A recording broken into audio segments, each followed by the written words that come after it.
Hanuman cinema విడుదలకు ముందు ఓ character విషయంలో పెద్ద చర్చ జరిగింది. అంజనీ పుత్రుడు హనుమంతుడిగా ఎవరు నటించారు అని.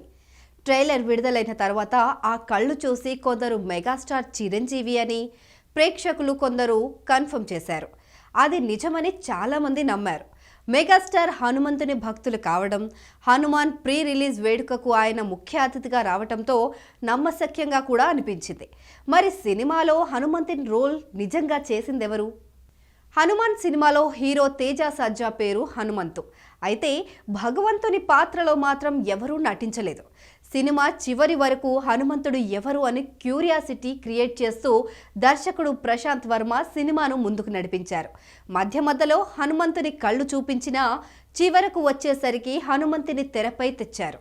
అయితే ఆ భగవంతుడు విఎఫ్ఎక్స్ ద్వారా క్రియేట్ చేశారు. హనుమంతుడిని చూపించినప్పుడు జై శ్రీరామ్ అంటూ వచ్చిన వాయిస్ చిరంజీవి దయ ఉంటుందని అభిమానుల ఫీలింగ్. హనుమాన్ సినిమా వరకు విఎఫ్ఎక్స్ ద్వారా ప్రశాంత్ వర్మ మేనేజ్ చేశారు.